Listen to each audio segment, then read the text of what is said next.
عزیز مومنین، خوشپور سے زباریہ کنزا کا آپ سب کو سلام۔ اسرائیل کے گھرانے کی کھوئی ہوئی بھیڑوں کے پاس جانا۔ 6 جولائی بدھ کا دن۔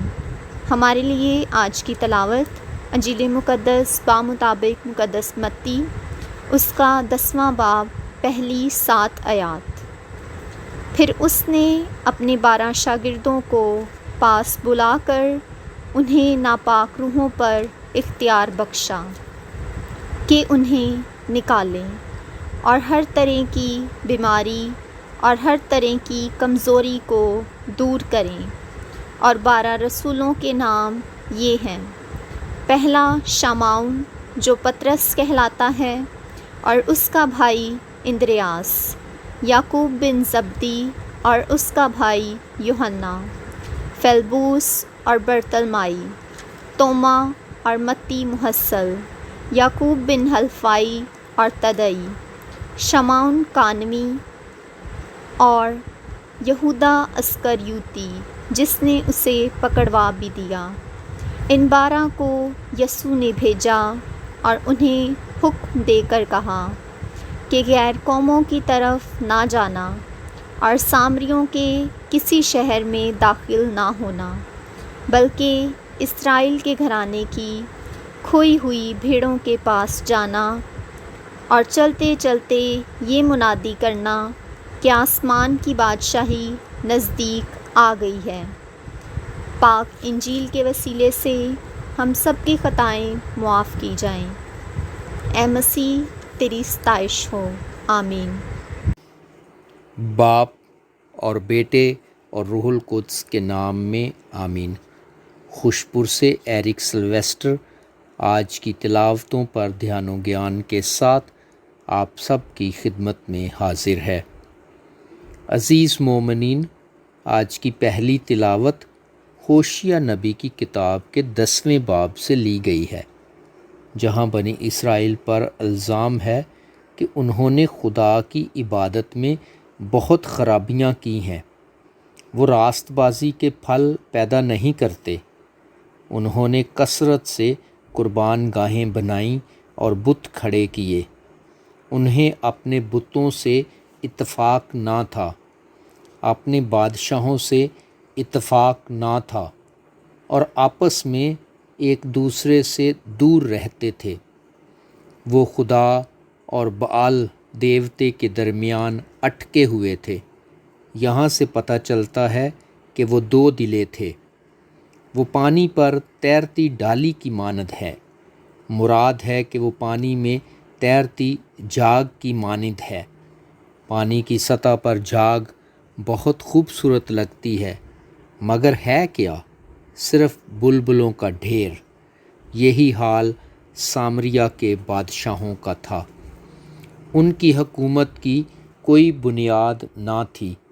ان کو دعوت دی جاتی اور حوصلہ افزائی کی جاتی ہے کہ دعا اور توبہ کے وسیلہ سے خدا کی طرف رجوع لائیں۔ اپنے دلوں کو برے خیالات سے پاک کرو جو کانٹوں کی مانند ہیں۔ خدا کے احکام قبول کرنے کے لیے تیار ہو، نیک اعمال کرنے کی طرف آؤ۔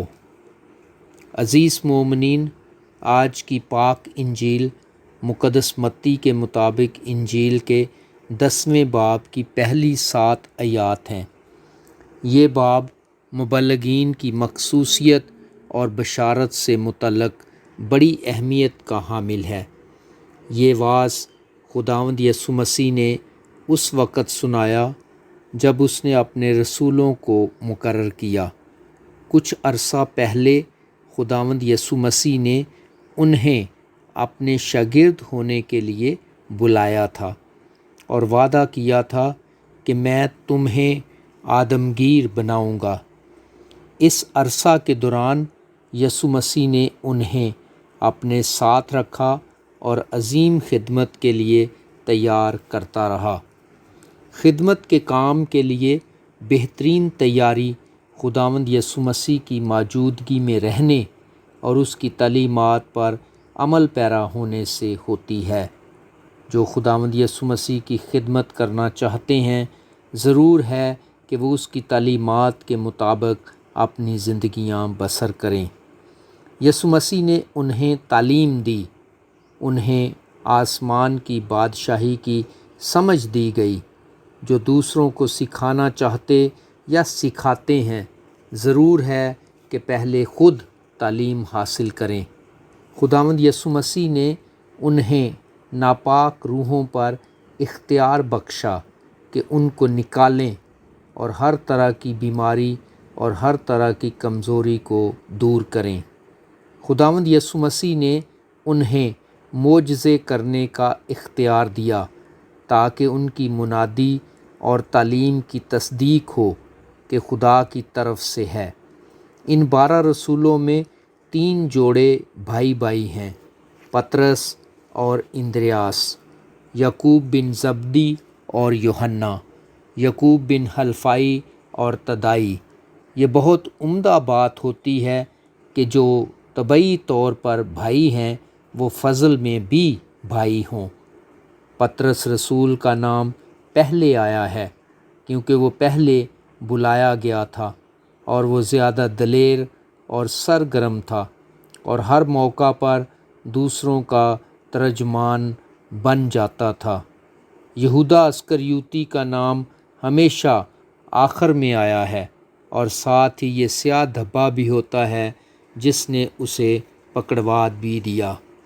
خداوند یسوع مسیح نے کہا، نہ غیر اقوام کے پاس اور نہ سامریوں کے پاس جانا۔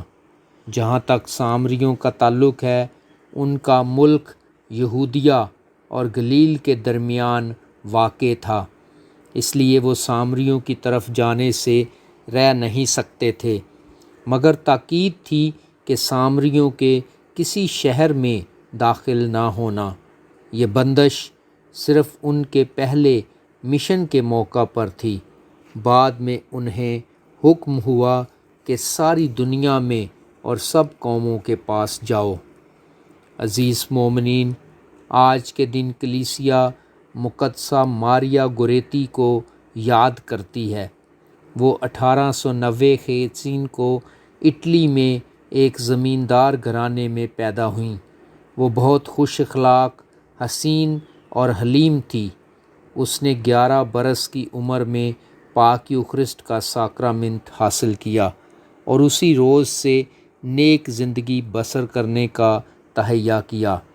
آپ کے گھر کے قریب ایک زمیندار کا گھر تھا جس کا بیٹا الیگزینڈر بیرا روی کا شکار تھا۔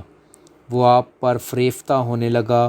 جب اس نے آپ کی قربت چاہی تو آپ نے نفی میں جواب دیا۔ ایک دن جب وہ گھر میں اکیلی تھیں تو الیگزینڈر آیا اور اس کو اپنی ہوس کا نشانہ بنانے کی کوشش کرنے لگا۔ اس نے مزاحمت کرتے ہوئے یہ کہا کہ یہ گناہ ہے، خدا ایسا نہیں چاہتا۔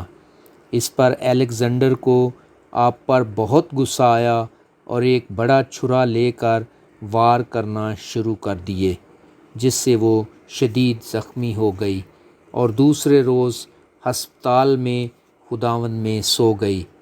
اس نے الیگزینڈر کو معاف کیا اور کہا کہ وہ اس کی تبدیلی کے لیے ہمیشہ دعا کرتی رہے گی۔ وہ 6 جولائی 1902 کو اپنے خالق حقیقی سے جا ملی۔ وفات کے 48 برس بعد 25 جولائی 1950 کو انہیں مقدسہ قرار دیا گیا۔